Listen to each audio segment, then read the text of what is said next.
Hey guys, welcome to my channel. कैसे हैं आप सब लोग? I hope you guys are good. I am your friend, your teacher Nisha Sharma. So guys, आज की जो वीडियो है सीटेट के लिए है, स्पेशल सीटेट और एसटेट मतलब सभी टेट एग्जाम्स के लिए। मैं इसमें एक छोटा सा पॉइंट लेके आई हूं जो हर एक टेट एग्जाम में कंफर्म क्वेश्चन लेके आता है। That is about Harvard Gardner multi intelligence theory. Harvard Gardner multi intelligence multi dimensional theory. तो ये क्वेश्चन मैं क्यों अलग से करवा रही हूँ? वैसे हम इंटेलिजेंस का चैप्टर कर चुके हैं, बट वहां पर इनको इतना डीप नहीं किया गया था। और मैंने कोई भी पेपर उठाओ, आपसे सीटेट है, एसटेट है, रीट है, यूपी टेट है। हाँ भाई, एक बात और सुन लीजिए, कोई बच्चा कहता है मैम रीट वाली साइको करवा दो, कोई कहता है एमपी वाली करवा दो। तो बच्चे, मैं आपको एक बात बताती हूँ, पेपर के नाम अलग अलग हो सकते हैं, कंटेंट कभी अलग नहीं होता। तो जो मैंने आपको सीडीपी या साइकोलॉजी करवा रखी है, मैं साइकोलॉजी बोलती हूँ, चाइल्ड डेवलपमेंट सीडीपी, जो मैंने आपको करवा रखी है वो सिर्फ सीटेट या एसटेट के लिए नहीं है, वो हर एग्जाम के लिए, चाहे वो रीट है, चाहे यूपी टेट है, चाहे पी टेट है, चाहे भाई जो मर्जी भी टेट होता है जिस भी स्टेट का, तो सबके लिए मेरी सीडीपी इक्वल इंपॉर्टेंस रखती है। सो प्लीज ये मत सोचो कि मैम रीट के लिए नहीं करवा रही, उसके लिए नहीं करवा रही। जो भी टॉपिक मैं करवाती हूँ सबके लिए इक्वल इंपॉर्टेंस होता है। So let get started. So ये टॉपिक क्यों करवा रही हूँ? कंफर्म है, 2 क्वेश्चन सीटेट में आएंगे यहां से, एक तो पक्का। हार्वर्ड गार्डनर ने एक सिद्धांत दिया था, the name of that theory is multi intelligence. हमने देखा कि इंटेलिजेंस में हर साइकोलॉजिस्ट अलग अलग कहता है। जैसे बीने कहता है बुद्धि का एक कारक सिद्धांत, स्पीयरमैन कहता है द्विकारक सिद्धांत, गिलफर्ड कहता है त्रिआयामीय सिद्धांत, थ्रस्टन कहता है समूह कारक सिद्धांत, और एक याद रखना थॉर्नडाइक कहता है मल्टी इंटेलि। देखो यहाँ पर एक शब्द है, याद रख लेना, कहीं कंफ्यूज हो जाओ। एक है बहुकारक, एक है बहुबुद्धि, ठीक है, मल्टी फैक्टर और मल्टी इंटेलिजेंस। मल्टी इंटेलिजेंस या मल्टी डायमेंशनल लिखा है तो गिवन बाय हार्वर्ड गार्डनर, और मल्टी फैक्टर वर्ड लिखा है तो गिवन बाय थॉर्नडाइक। ये डिफरेंस याद रखना भाई, मल्टी फैक्टर थॉर्नडाइक ने दिया था, but multi intelligence Harvard gardener ने दी थी। हार्वर्ड गार्डनर ने स्टार्टिंग में इसने ये कहा था कि हर इंसान अलग अलग फॉर्म में काम करता है, हर इंसान में अलग अलग टाइप की बुद्धि होती है। इसने बेसिक रूप से, यदि आपसे पूछा जाए बेसिक का मतलब क्या होता है? मूल रूप से जो हार्वर्ड गार्डनर है उन्होंने कितनी इंटेलिजेंस दी थी? तो मूल रूप से इन्होंने 7 इंटेलिजेंस दी थी। फिर बाद में 1998 और 2000 में इन्होंने 2 बुद्धि को जोड़ दिया, प्रकृतिवादी और अस्तित्ववादी। प्रकृतिवादी और अस्तित्ववादी, ध्यान रखना ये क्वेश्चन पूछा जाए। मूलतः मूल रूप से हार्वर्ड गार्डनर ने कितनी इंटेलिजेंस दी थी? 7। कौन कौन सी 2 इंटेलिजेंस हार्वर्ड गार्डनर ने लास्ट में ऐड की थी? 98 में की थी और 2000 में की थी, प्रकृतिवादी और अस्तित्ववादी। एनसीईआरटी हम पढ़ते हैं जब, उसमें अब तक 8 इंटेलिजेंस हैं। तो भाई पूछ ले जाए हार्वर्ड गार्डनर ने टोटल कितनी दी? वैसे तो 9 है, अकॉर्डिंग टू रूल तो 9 है, लेकिन एनसीईआरटी 11th क्लास में 8 लिखा हुआ है। तो आपको एग्जाम में आए तो आप 8 बेशक टिक कराना, 8 9 दोनों गिवन हो तो, अदरवाइज एक ही गिवन होगा, ठीक है। तो 9 प्रकार की इंटेलिजेंस डिस्कस कर लेते हैं। सबसे पहली इंटेलिजेंस है, बिल्कुल सिंपल है, संगीतक बुद्धि। संगीतक बुद्धि जिसको हम बोलते हैं म्यूजिकल इंटेलिजेंस, ठीक है। तो नाम से ही क्लियर है, म्यूजिकल इंटेलिजेंस का क्या मतलब होता है? जो म्यूजिक से रिलेटेड होती है। म्यूजिकल इंटेलिजेंस का मतलब जो म्यूजिक से रिलेटेड होती है, मतलब जिन बंदों को गाना बजाना, गाने का बहुत ज्यादा शौक होता है, तो वो किस बुद्धि में आते हैं? संगीतक बुद्धि। तो यहाँ से क्वेश्चन कैसे आ जाएगा कि जैसे संगीतक है, म्यूजिशियन है, भाई ये किस बुद्धि के अंदर आते हैं अकॉर्डिंग टू हार्वर्ड गार्डनर? तो अकॉर्डिंग टू हार्वर्ड गार्डनर ये किस बुद्धि में आते हैं? संगीतक बुद्धि, दैट इज कॉल्ड म्यूजिकल बुद्धि। सेकेंड नंबर पे है भाषाई बुद्धि। भाषाई बुद्धि जिसको हम बोलेंगे लिंग्विस्टिक इंटेलिजेंस। भाषाई बुद्धि जिसको हम क्या बोलते हैं? Linguistic intelligence. तो भाषाई मीन्स जो भाषा से संबंधित होती है, जैसे कि ये जो कवि लोग होते हैं, जैसे कि जो राइटर्स होते हैं, जो लिखते हैं, डिक्शनरी कंपाइल करते हैं, तो ये जो पर्सन होते हैं किस बुद्धि से रिलेटेड होते हैं? भाषाई बुद्धि। तो आपको एक पर्सन का नाम दिया होगा और पूछा जाएगा कौन सी बुद्धि से रिलेट करता है, according to Harvard Gardner option होंगे, तो आपको यही टिक करना है। अदरवाइज मैंने इंटेलिजेंस का चैप्टर डीप कर रखा है, मूर्त और अमूर्त सामूहिक वाला करना है, बट अब यहाँ पर आपको ये करना है, ठीक है। तीसरा है स्थानिक बुद्धि।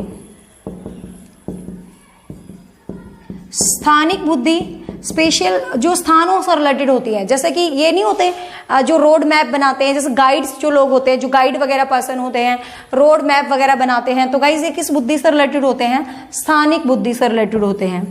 फोर्थ है, ये ज्यादा खास नहीं है, खास करवाऊंगी। फोर्थ है आंकिक तार्किक बुद्धि, जिसको हम बोलते हैं न्यूमेरिक एंड लॉजिकल इंटेलिजेंस। ठीक है, न्यूमेरिक एंड लॉजिकल इंटेलिजेंस, आंकिक तार्किक बुद्धि, न्यूमेरिकल लॉजिकल इंटेलिजेंस। अब आंकिक तार्किक बुद्धि कैसे होती है? जो अंक और तर्क वितर्क से संबंधित होते हैं, जैसे मैथमेटिशियंस होते हैं, जो तार्किक पर्सन्स होते हैं, तो इनमें जो बुद्धि होती है वो कौन सी होती है गाइस? आंकिक तार्किक बुद्धि होती है। ठीक है, मैथमेटिकल लॉजिकल जो इंटेलिजेंस होती है वो कौन सी होती है? आंकिक तार्किक बुद्धि। नेक्स्ट जो इंटेलिजेंस है वो बहुत ज्यादा इंपॉर्टेंट है और बहुत ज्यादा स्पेशल है, डेट इज शारीरिक गतिक बुद्धि। बेटा प्लीज गो। ओके, शारीरिक गतिक बुद्धि, जिसको हम बोलते हैं body kinesthetic intelligence. This one is important for CTET and state exam and all state exam, important one. शारीरिक गतिक बुद्धि कैसी होती है? शारीरिक गतिक बुद्धि होती है जो बॉडी लैंग्वेज से रिलेटेड होती है। मीन्स आप कोई भी काम करते हुए जब बॉडी को पूरा नियंत्रित रखते हो, बॉडी को पूरा सिस्टम में रखते हो, तो वो जो बुद्धि होती है गाइस वो कौन सी होती है? शारीरिक गतिक बुद्धि। जैसे कि यहां से ना बहुत बार क्वेश्चन आता है, एक बार क्वेश्चन आया था सीटेट में, पायलट किस बुद्धि में आता है? अब पायलट जब प्लेन को चलाएगा तो अपनी बॉडी को पूरा सिस्टम में रख के हाथ पैरों के कंट्रोल में ही वो प्लेन को चलाएगा, तो पायलट किस बुद्धि में आता है गाइस? शारीरिक गतिक बुद्धि के अंदर आता है। जैसे कि जो डांसर होते हैं, जो न्यूरो सर्जन, जो सर्जन होते हैं, मतलब जो ऑपरेशन करने वाले डॉक्टर हैं, वो भी अपने हाथों का अच्छे से प्रयोग करते हैं, नहीं तो बंदा यहाँ का वहां मिलेगा, समझ रहे हो ना? मीन्स जो सर्जन होते हैं, जो इस टाइप के डांसर होते हैं, अब ये नहीं हमारी तरह कैसे भी हाथ पैर मारो, ऐसा कुछ नहीं है, सिस्टम से डांस किया जाता है। तो ये जो जैसे योगा करने वाले पर्सन है, जिम्नास्टिक करने वाले पर्सन है, तो ये सारे के सारे किसमें होते हैं? शारीरिक गतिक बुद्धि के अंदर आते हैं। ठीक है, ये सारे के सारे किसमें आते हैं? शारीरिक गतिक बुद्धि। मोस्ट इंपॉर्टेंट है, याद रखना, पेपर में बहुत बार आती है। कौन कौन से होते हैं? कुछ नहीं, इस टाइप से। नेक्स्ट है अंतःवैयक्तिक बुद्धि, और इसी के साथ हम कर लेते हैं अंतःपरा बुद्धि। तो स्टार लगा लो, क्वेश्चन आता है तो इन तीन बुद्धि में से जरूर आ जाता है। अंतःवैयक्तिक बुद्धि, अंतःपरा बुद्धि, इंग्लिश में इसको बोलते हैं इंट्रापर्सनल, और इसको बोलते हैं इंटरपर्सनल। अब यहाँ पर है ना बहुत बच्चे कंफ्यूज होते हैं, इनका इंग्लिश हिंदी, मैडम ये इंट्रा क्यों है, ये इंटर होना चाहिए, इंटर। हम ये नहीं बोलते इंटर डिस्ट्रिक्ट कॉलेज कंपटीशन, तो अपने से बाहर। ध्यान से समझना एक बार, ये दोनों की दोनों बुद्धि ही होती है किससे रिलेटेड गाइज? ये दोनों की दोनों बुद्धि भावनाओं से रिलेटेड होती है। ठीक है, दोनों की दोनों बुद्धि किससे रिलेटेड होती है? भावनाओं से, फीलिंग से रिलेटेड होती है।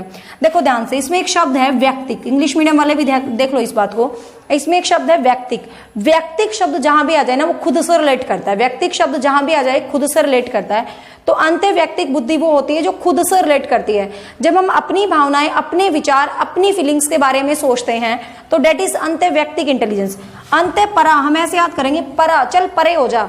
परे मीन्स दूसरा, जो दूसरों के बारे में सोचते हैं। कई इंसान होते हैं यार मेरा छोड़ मेरी बहन का होना चाहिए, ये है वो है, तो जो दूसरों के बारे में सोचते हैं अंतःपरा बुद्धि होती है।